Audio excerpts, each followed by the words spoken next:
Global times कहता है कि आज के समय में भारत को अपनी विदेश नीति में ज्यादा बैलेंस लाना होगा। इस साल भारत क्वाड सिक्योरिटी डायलॉग की मेजबानी कर रहा है, लेकिन अभी तक अमेरिका और भारत के बीच कोई ट्रेड डील फाइनल नहीं हुई है। अमेरिका भारत पर दबाव डाल रहा है कि वो रूस से तेल का आयात बंद कर दे, लेकिन भारत ने इस मांग को साफ मना कर दिया है। इसके अलावा अमेरिका ने भारतीय सामानों पर अतिरिक्त 25% टैरिफ लगाने का फैसला किया है, जो 6 अगस्त से लागू हो गया है। पहले से भारत पर 25% टैरिफ लगता था, तो अब कुल मिलाकर 50% तक टैरिफ लग रहा है, जिसका मतलब है कि भारत के लिए अमेरिका का मार्केट लगभग बंद हो गया है। इसके कारण भारत के एक्सपोर्ट को बहुत बड़ा नुकसान हुआ है और अगस्त के अंत में होने वाली ट्रेड टॉक्स भी कैंसिल कर दी गई है। अमेरिका के ट्रेजरी सेक्रेटरी स्कॉट बेंटले ने CNBC को बताया है कि भारत रूस यूक्रेन संघर्ष के दौरान फायदा उठा रहा है और ये अमेरिका के लिए स्वीकार्य नहीं है। इसी पर भारत ने कहा है कि वो अपने कृषि मार्केट को यानी फार्मर्स मार्केट को नहीं खोलेगा और ना ही रूस से तेल का आयात बंद करेगा। प्रधानमंत्री नरेंद्र मोदी ने भी कहा है कि भारत दुनिया की तीसरी सबसे बड़ी अर्थव्यवस्था बनेगी और देश के लोगों से अपील की है कि वो ज्यादा से ज्यादा अपने देश के प्रोडक्ट्स खरीदें और बढ़ावा दें।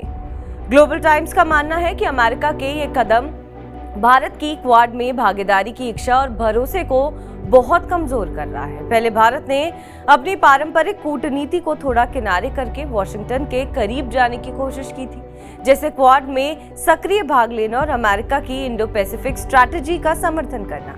लेकिन अब अमेरिका का रवैया भारत के प्रति काफी सख्त हो गया है। अमेरिका चाहता है कि मैन्युफैक्चरिंग नौकरियां वापस अमेरिका आए और भारत को अगला चीन बनने से रोका जाए, मतलब भारत को नेचुरल एलाइज नहीं बनने देना चाहते। ट्रेड विवादों के बीच कुछ इंटरनेशनल मीडिया रिपोर्ट्स में कहा गया कि पूर्व अमेरिकी राष्ट्रपति डोनाल्ड ट्रंप अपनी भारत यात्रा रद्द कर सकते हैं और भारत की शायद मीटिंग पोस्टपोन कर दे ताकि सीधे टकराव से बचा जा सके। लेकिन असल में अमेरिका द्वारा भारतीय सामानों पर 25% टैरिफ लगाने के बाद भारत ने अपनी कूटनीति में थोड़ा समायोजन किया है, जो कोई बड़ा राजनीतिक बदलाव नहीं बल्कि एक रणनीतिक एडजस्टमेंट है। भारत क्वाड सिस्टम को पूरी तरह नहीं छोड़ने वाला है। भारत में अमेरिका समर्थक ताकतें अब भी मजबूत है और भारत ने अमेरिका से अपनी उम्मीदें अभी भी कायम रखी हैं। आर्थिक और व्यापार मतभेद सिर्फ अमेरिका भारत संबंधों का एक हिस्सा है। दोनों देशों के पास इंडो पैसिफिक स्ट्रैटेजी के तहत चीन का मुकाबला करने में समान हित है और उनके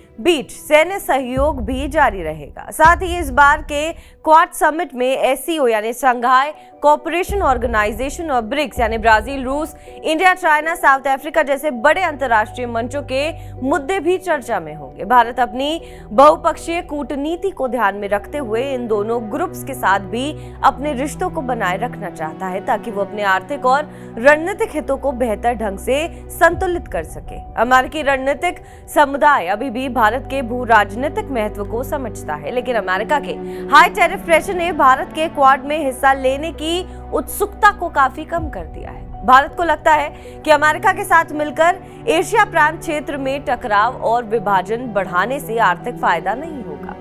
ग्लोबल टाइम्स कहता है कि भारत अपनी मेजबानी की भूमिका का इस्तेमाल करके क्वाड के टकराव को कम कर सकता है, जैसा कि प्रधानमंत्री मोदी ने 2018 के शांग्री-ला डायलॉग में कहा था कि भारत इंडो पैसिफिक क्षेत्र को किसी देश के खिलाफ या सीमित सदस्यता वाला क्लब नहीं मानता। भारत चाहता है कि इंडो पैसिफिक एक भौगोलिक परिभाषा हो जो सभी के लिए खुली हो। क्वाड में आर्थिक सहयोग बढ़ाया जा सकता है और सैन्य पहलुओं को थोड़ा कम किया जा सकता है।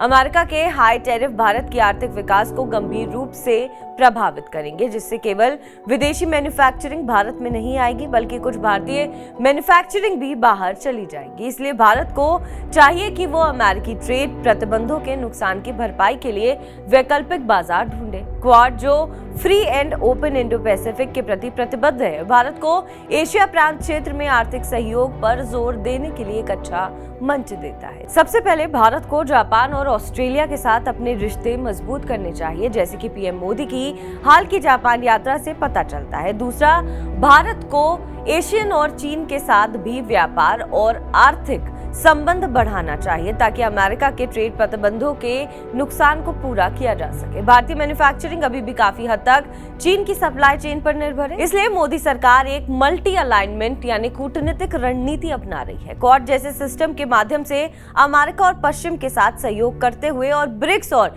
शंघाई कोऑपरेशन ऑर्गेनाइजेशन यानी एससीओ के जरिए चीन और रूस जैसे उभरती शक्तियों के साथ संबंध बनाए रखना। ट्रेड विवादों के बावजूद भारत अमेरिका के साथ अपने सैन्य और रणनीतिक संबंध बनाए रखेगा। भारत की विदेश नीति में ये संतुलन बनाए रखना बेहद जरूरी है, क्योंकि आज के वैश्विक ताकतों के दौर में लचीलापन और व्यवहारिकता बहुत मायने रखती है। बहरहाल इस खबर पर आपका क्या कुछ कहना है, हमें कमेंट करके जरूर बताएं। बाकी देश और विदेश की तमाम बड़ी खबरों के लिए आप देखते रहें TV9 डिजिटल।